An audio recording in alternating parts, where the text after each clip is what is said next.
brought to you by Silver Pumps. Top quality और consistent performance के लिए सिर्फ सिल्वर पंप्स, नाम याद रखना। नमस्कार, स्वागत है आपका एमपी तक पर। मैं हूं रविशपाल सिंह। गणतंत्र दिवस की पूर्व संध्या पर केंद्र सरकार ने पद्म पुरस्कारों का ऐलान किया है। इन पद्म पुरस्कार पाने वालों में से एक नाम मध्य प्रदेश से है, जिसका नाम है भेरू सिंह चौहान। आमतौर पे बहुत ज्यादा लोग भेरू सिंह चौहान को नहीं जानते हैं, आप लोगों की अगर हम बात करें तो। लेकिन जिस तरीके से उन्होंने महू के एक छोटे से गांव से निकल के मालवी परंपरा को, जो लोक गायन है, निर्गुण गायन, उसे जिस तरीके से दुनिया भर में पहुंचाया है, उसे ध्यान में रखते हुए फिलहाल सरकार ने उनका चयन पद्म पुरस्कारों के लिए किया है।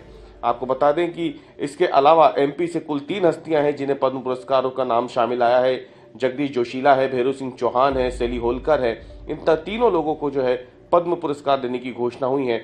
इनको देखा जाए तो ये जो 3 नाम हैं, इनमें भेरू सिंह चौहान का नाम इसलिए लिया जा रहा है क्योंकि इन्होंने जिस तरीके से एक निर्गुण गायन जो है मालवी लोक परंपरा के हिसाब से इन्होंने गाना शुरू किया था स्थानीय स्तर से, लेकिन बाद में ये अंतर्राष्ट्रीय स्तर तक पहुंचे, इसके चलते इनको ये सम्मान दिया जा रहा है। इसमें अगर देखा जाए तो बहुत गुमनाम से एक जीवन एक तरीके से पहला रहा था भेरू सिंह चौहान का, और लेकिन जिस तरीके से मालवा के निर्गुण गायकी को उन्होंने आगे पहुंचाया, उसके बाद इनका ये चयन किया गया है। निर्गुण एक तरीके से कबीर गायक है भेरू सिंह चौहान, और महू तहसील के बजरंगपुरा गांव से आते हैं।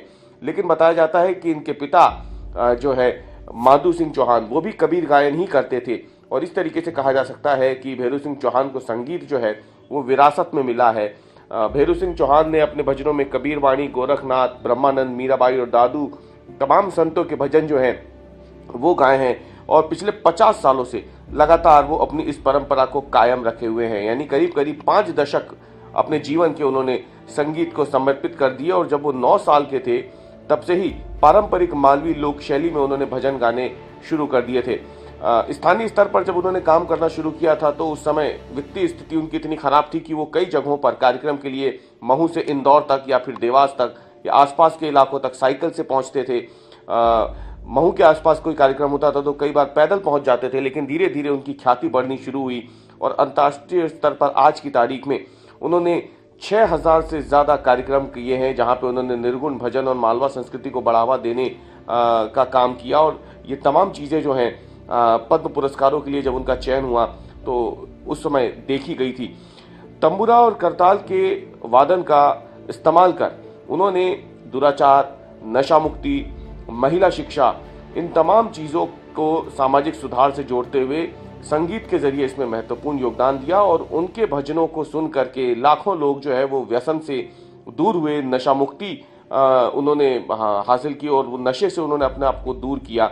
और इसीलिए माना जा रहा है कि जिस तरीके से उन्होंने अपनी परंपरागत लोक गीतों को लोगों की भलाई के लिए इस्तेमाल किया, उसे भी ध्यान में रखते हुए फिलहाल उन्हें पद्म श्री देने की घोषणा जो है वो सरकार की तरफ से की गई है। इनमें एक नाम है निमाड़ के रहने वाले जगदीश जोशीला का। वही जगदीश जोशीला जिन्हें निमाड़ी के इकलौते उपन्यासकार होने का गौरव हासिल है। 76 वर्ष के जगदीश जोशीला को ये नाम माखनलाल चतुर्वेदी ने दिया है। उन्होंने जगदीश के नाम के आगे जोशीला लगाया था क्योंकि निमाड़ी को जिस तरीके से भाषा का दर्जा दिलाने का संघर्ष उन्होंने शुरू किया, जो लगातार अभी भी जारी है, उसे ध्यान में रखते हुए उन्होंने जोशीला उपनाम जो है अपनी तरफ से जगदीश को दिया था, और इन्हीं जगदीश जोशीला को अब केंद्र सरकार ने पद्मश्री के लिए चुना है।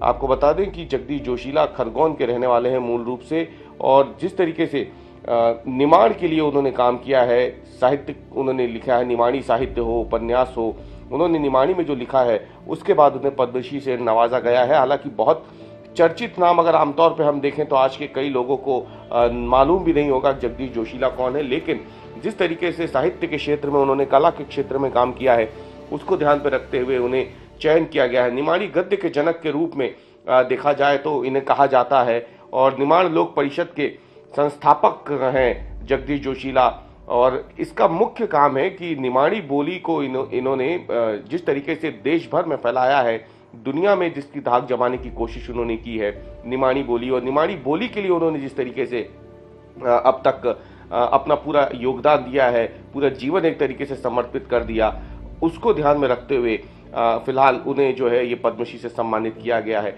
आपको बता दें कि निमाड़ी बोली को निमाड़ी भाषा के रूप में मान्यता दिलाने के लिए ये संघर्ष जो है वो लगातार जारी है।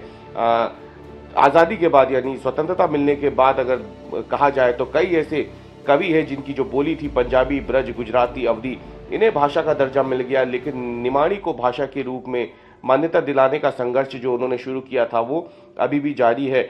और आपको बताएं कि जो जगदीश जोशीला है उनका जन्म 1949 में हुआ था मध्य प्रदेश के खरगोन जिले में। यहाँ एक गांव है गोगवा जहाँ पे मजदूर परिवार था, उस मजदूर परिवार में ही जगदीश जोशीला का जन्म हुआ और उन्होंने वहीं से उस खरगोन से ही 10वीं तक की शिक्षा पूरी करने के बाद उन्होंने इंदौर का रुख किया और इंदौर से उन्होंने साहित्य विशारद की उपाधि प्राप्त की थी। इसके अलावा उन बात बता दें कि जगदीश जोशीला ने बाकायदा 1980 में लोकदल और 1985 में जनता पार्टी के साथ साल 1990 में जनता दल के प्रतिनिधि के रूप में खरगोन से विधायक का चुनाव लड़ा, लेकिन तीनों बार उन्हें हार का मुंह देखना पड़ा था। उन्होंने निमाड़ी में 2 उपन्यास सहित कुल 28 पुस्तकें लिखी हैं। इसमें अगर देखा जाए तो 28 हिंदी पुस्तकों में से 10 उपन्यास हैं और निमाड़ी व्याकरण और शब्दकोश भी उन्होंने खुद तैयार किया है। और उनका कहना है कि जो संत सिंगाजी थे, जो निमाड़ के मशहूर संत के रूप में है और खंडवा के पास उनकी जहां समाधि भी है, वहां पे 778 पेज के शोध उन्होंने उन पर किए हैं। अहिल्या माता पर उपन्यास उन्होंने अलग अलग भागों में लिखा है, बाद में जिसका अंग्रेजी अनुवाद भी किया गया। इसके अलावा उन्होंने जननायक, टंटिया मामा और आदि शंकराचार्य पर भी उपन्यास लिखे हैं। खास तौर से अगर देखा जाए तो निमाड़ के लोगों की जो बोली है निमाड़ी, इसे एक भाषा की पहचान देने की शुरुआत उन्होंने 1953 से की थी। हालांकि उस समय जो तमाम दूसरे साहित्यकार थे उनकी तरफ से शुरुआत की गई थी और इस अभियान को ही आगे उन्होंने बढ़ाया था। और साल 2001 में अखिल निमाड़ लोक परिषद की स्थापना भी जगदीश जोशीला ने की थी। और निमाड़ और निमाड़ी को पहचान दिलाने का ये जो आंदोलन था, इसमें इन्होंने अपने जीवन के करीब 5 दशक लगा दिए। हिंदी में 10 और निमाड़ी में 2 उपन्यास लिखने के बाद जो खासतौर से उन्होंने निमाड़ी में लिखा था सरग नरंग यांछे और भले की जड़ पत्ताल में, ये जो उपन्यास थे इन्होंने निमाड़ी भाषा को दुनिया भर में फैलाया और वहाँ लोगों को इस बात की जानकारी दी कि मध्य प्रदेश के एक हिस्से में जहाँ करीब 1 करोड़ लोग हैं वो निमाड़ी भाषा का इस्तेमाल करते हैं। और जिस तरीके से उन्होंने जननायक टंटिया मामा पे, अहिल्याबाई पे, देवी अहिल्याबाई पे, शंकराचार्य पे, ये जो चर्चित उपन्यास थे ये हालांकि हिंदी में थे लेकिन बाद में इनका अनुवाद भी हुआ। इसके अलावा अगर देखा जाए तो निमाड़ में विश्वविद्यालय की मांग भी सबसे पहले जगदीश जोशीला ने की थी। और इसी तमाम संघर्ष को देखते हुए फिलहाल केंद्र सरकार ने जगदीश जोशीला को पद्मश्री पुरस्कार देने का ऐलान किया है। और पुरस्कार मिलने के बाद जगदीश जोशीला का कहना है कि दरअसल ये पुरस्कार उनका नहीं बल्कि ये पुरस्कार निमाड़ का है, निमाड़ी बोली का है, जिसके लिए उन्होंने लगातार संघर्ष भी किया है। सेली होलकर, इन्हें केंद्र सरकार ने पद्मश्री पुरस्कार देने का ऐलान किया है। पद्मश्री पुरस्कार साल 2025 के जिन लोगों का चयन इस पुरस्कार के लिए हुआ है उनमें से एक नाम सेली होलकर का भी है। और आपको बता दें कि वही सेली होलकर है जिनके अथक प्रयासों की वजह से आज दुनिया भर में महेश्वर साड़ियों की चर्चा होती है। महेश्वर का हथकरघा उद्योग जो लगभग दम तोड़ चुका था, जब सेली होलकर महेश्वर पहुंची तो उन्होंने वहां पे महेश्वर हथकरघा उद्योग को पुनर्जीवित करने का काम किया। न केवल पुनर्जीवित किया, कई उद्योग उन्होंने हथकरघा के वहां लगवाए, उसमें मदद की और बाद में दुनिया भर में इसकी जो ब्रांडिंग हुई तो वो आज एक इतिहास बन चुका है।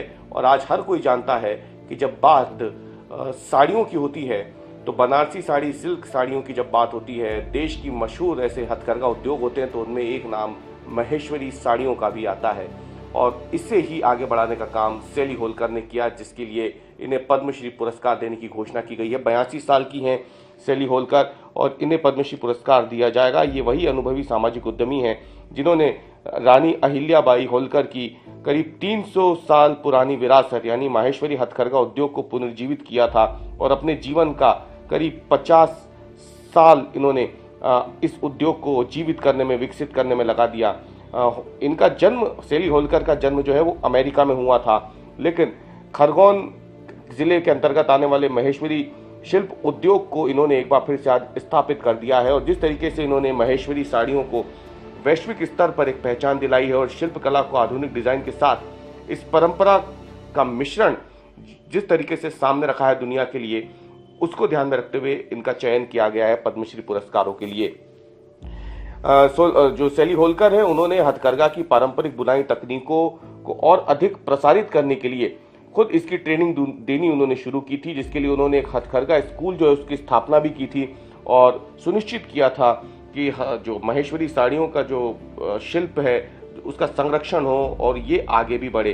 इस दौरान उन्होंने करीब 250 से ज़्यादा महिला बुनकरों को रोजगार दिया था और करीब 110 से ज़्यादा हथकरघे उन्होंने स्थापित किए थे, जिनमें से अगर देखा जाए तो इसके लिए यहाँ रहने के लिए लोगों को 45 से ज़्यादा घर बनवाने का काम उन्होंने किया था। 8वीं कक्षा तक का एक स्कूल जो है इन हथकरघा उद्योग में काम करने वाले बच्चों के लिए उन्होंने स्थापित किए थे और जिस तरीके से हथकरघा शिल्प कौशल में उन्होंने स्थानीय महिलाओं को प्रशिक्षित किया, तो उससे महिलाओं को न केवल आजीविका का एक स्थायी साधन मिल गया था, वहीं दूसरी तरफ ये जो उद्योग है ये दिन ब दिन लगातार बढ़ता गया और आज की तारीख में एक स्थापित उद्योग बन चुका है महेश्वर साड़ियों का। जब कभी भी कोई महेश्वर की ओर या खरगोन जिले में जाता है तो वो महेश्वर साड़ियाँ लेना नहीं भूलता है। और आपको बता दें कि वही महेश्वर साड़ियाँ हैं जिसे अगर देखा जाए तो कई बार देश से बाहर जाने पे जो महत्वपूर्ण हस्तियाँ हैं वो बतौर उपहार महेश्वरी साड़ियाँ जो है वो साथ में ले करके भी जाते हैं। और इसी को ध्यान में रखते हुए ये जो योगदान दिया है सैली होलकर ने अमेरिका से आकर के देश में रह करके एक मृत होते उद्योग को पुनर्जीवित कर उसको आज एक स्थापित ब्रांड बनाने का, तो उसे देखते हुए सैली होलकर को पद्मश्री पुरस्कार देने का ऐलान केंद्र सरकार ने किया है।